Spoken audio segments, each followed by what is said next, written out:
everyone, and welcome to Stories and Songs. Today we'll learn what it takes to raise a rodeo athlete, one with 4 legs and a lot of attitude. It's just another quiet Sunday afternoon on the prairies. Yeah, a lot of people like to golf and sit around or take a Sunday and just hang out and maybe watch a football game. I've never been that kind. Some people consider what people with cattle do on the weekends with cattle, they consider that work and they would just want to take a day to relax. But even though we're sweating our butts off today, it's relaxation.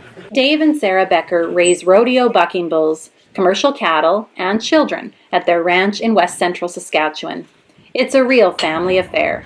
The first time we ever bucked a bull, I had a newborn baby with me, right? Like, we took him to a futurity, and I had Gracie with me as a newborn baby, and that's just how it's been ever since day one. So we really don't know how to do it any other way. We all go. My chores are sometimes I have to head out with Dad and feed the bulls sometimes, or go check on them. Within that extended family are close friends and neighbors, Dakota Butter and Caitlin Brooks.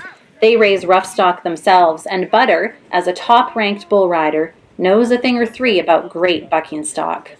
Yeah, I get so excited. I get just excited as to make a good bull ride. It's something I want one day. Hopefully I can have some good bulls at the PBR level, and that just gets me fired up when I see one of my own buck kid. It's a unique lifestyle, but one that this group seems genuinely cut out for. Because we've made great friends out of it. We have a good system, good team, and I mean, it's going to be probably our future, so I don't think we're crazy at all. Raising a rodeo bull is similar to raising commercial cattle in many ways. There are pastures to check and pens to clean, calves to care for, and of course, feeding. We feed them hay, sometimes oats. What do they like the best? Oats for treats. Do they come running? Sometimes they do, and sometimes they act lazy. Things get a little more involved when it comes to training. Young bulls won't carry a rider until they're about 3 years old, and then they get to practice with eager volunteers before they hit the rodeo circuit. First comes lots of handling and time spent with a training dummy like this. When you put it on them, you put it around the belly, clip it in, and then we're able to tighten it up. That goes back to the flank. And hopefully try to do it smoothly. And then when we want the dummy to come off, we hit the button. Dummy flies off, pulls the pin, and the flank strap comes off, so everything is gone. We just look for them to do the right actions. The biggest thing I think in a bull is their heart and determination. There's some bulls I've already noticed in my short time in this. I've had some bulls as calves that look great, and as they get older, you put some riders on and they slow down or they just don't have the try. Other bulls, it's neat to see that are just natural athletes.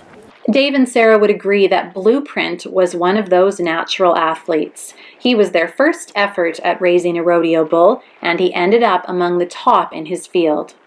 I like blue. You like Blue? Like Blueprint? Yeah. Yeah. What makes him so special? Because he bucks really good. His first full season was 2014, and he got voted in to go to the Canadian finals and the CPRA and the PBR Canada finals and the Bull Riders Canada finals in his first year. And it was kind of a real fluke that it's the very first bull bred for bucking on our place that ever hit the ground was the one. It led to all these bulls you see now, because it kind of spurs on the addiction kind of thing to it. That addiction to rodeo is something Dakota Butter understands. When you're a little kid and you go to one, you kind of get hooked on it. For most people, that's how it was for me. Butter is at the top of his field and rising. He and Caitlin look forward to a long rodeo career, which will also involve raising stock. Hopefully stock like Blueprint. These two athletes traveled the rodeo circuit at the same time, but never met in competition. Both grew up in the same little corner of the world. Both have gone on to earn a host of accolades. Blue retired not too long ago at age 8. He has earned himself a life of leisure passing on his bloodlines, but he has a lot of spirit left in him.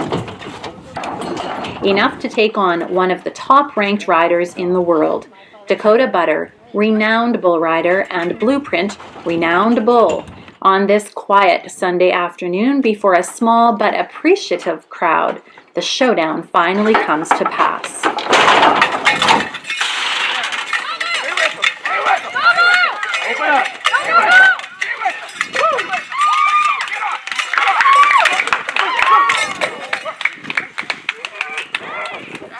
There are many exciting moments in the world of rodeo, but more often there are quiet days behind the scenes, days at home doing the chores and tending to the animals and the family. I get so much out of it just watching our babies grow, because we really, you invest in them financially, but you care about them and want to see them do good. It's super cool. What do you tell your friends about it? That it's awesome. I always loved bucking bulls and just the idea of them. Kind of just grew up around rodeo and watching PBR and TV, and I'm a big animal lover, so it's just something just grew up around loving, and it's kind of both bull riding kind of goes hand in hand. The atmosphere, the feel of being like homegrown, like this is what we do, this is why we raise them, and it's just it's a good piece of pride. The pride is evident, the happiness is palpable, the future is bright, and the names are pretty great. I've came up with Shakedown and Spring Demon.